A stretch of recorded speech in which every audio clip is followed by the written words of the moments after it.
no livro de Tito, capítulo 3, o título diz assim: Conduta Cristã. Então hoje nós vamos ver alguns exemplos, de como tem que ser a nossa conduta perante Cristo. Então inicia assim: lembre-se a todos que se sujeitem aos governantes e às autoridades. Sejam obedientes, estejam sempre prontos a fazer tudo que é bom. Então aqui sujeito a governantes, autoridade, em Romanos, Paulo enfatiza isso, que nós temos que respeitar as autoridades, independente de quem seja, apesar de nós termos uma visão, um entendimento, às vezes diferente do que eles pensam, mas nós temos que respeitar eles como autoridade ali do nosso país, ou do nosso estado, enfim. Sejam obedientes, estejam sempre prontos a fazer tudo que é bom. Isso é interessante porque o nosso corpo ele caminha para o que é mal, então é uma luta constante, mas nós temos que estar disposto a fazer o que é bom perante Cristo. Não caluniem ninguém. Sejam pacíficos, amáveis e mostrem sempre verdadeira mansidão para com todos os homens. Não caluniem ninguém. Aqui está dando uma ordem para não caluniar, para não falar aquilo que não tem certeza. E mesmo que sabe de alguma coisa errada de alguém, não cabe a nós a julgar ninguém, a defamar ninguém, não cabe a nós a mostrar as verdades de alguém, mas e sim incentivá-las, a seguir o que é bom, o que é Cristo. Então, no verso 3, houve tempo em que nós também éramos insensatos e desobedientes. Vivíamos enganados, escravizados por toda espécie de paixões e prazeres. Aqui, quando nós estávamos no mundo, nós vivíamos com enganações, com prazeres supérfluos, que duram um momento. E então aqui se refere a isso, no verso 3.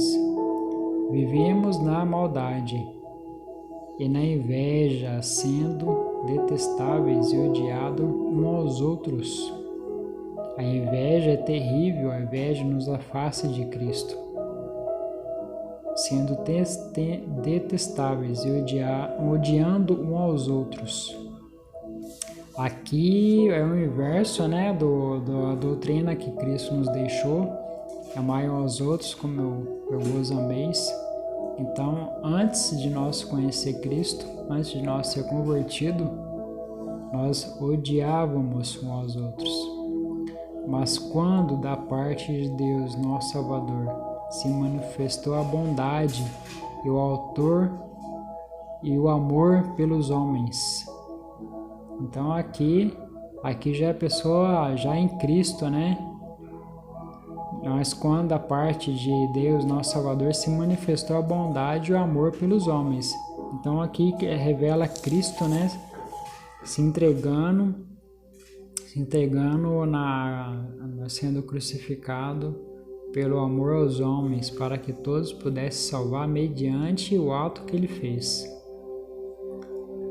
Não por causa de atos de justiça por nós praticados. Então, nós vamos ser salvos pelo ato que Cristo fez, não por nossos atos, mas devido à sua misericórdia. Ele nos salvou pelo lavrar regenerador e renovador do Espírito Santo, e que Ele derramou sobre nós regenerosamente por meio de Jesus Cristo, nosso Salvador. Então é o que eu estou falando. Cristo tem feito por nós, tudo por nós, Ele continua fazendo. Ele o fez a fim de que, justificados por sua graça, nos tornemos seus herdeiros. Cristo nos justifica. Não tem como eu querer me justificar perante Deus, porque eu sou um pecador, não tenho capacidade para isso.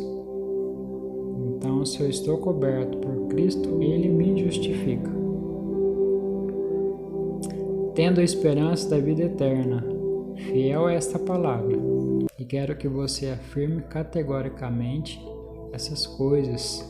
Temos que ter firmeza na palavra de Deus, para que os que creem em Deus se empenhem na prática das boas obras. Essas boas obras é o resultado de uma vida cristã. Não é o que eu faço para o próximo que eu ganho ponto com Deus, mas é o resultado da minha vida cristã, é a minha conduta. Então, as boas obras, ela é a minha conduta de uma pessoa cristã. Tais coisas são excelentes e úteis aos homens. Evite, porém, controvérsias tolas, genealogias, discussões e contendas a respeito da lei. Aqui a respeito da lei é a gente discutir o que se a lei está certa, se o evangelho está certo, é discutir por que teve a lei, por que a lei ela é tão dura. Então aqui diz assim, porque essas coisas são inúteis e sem valor. Temos que cumprir. Quanto àquele que provoca divisões, advirta-o uma primeira e segunda vez. Depois disso, rejeite-o. Você sabe que tal pessoa se perverteu e está em pecado. Por si mesma está condenada.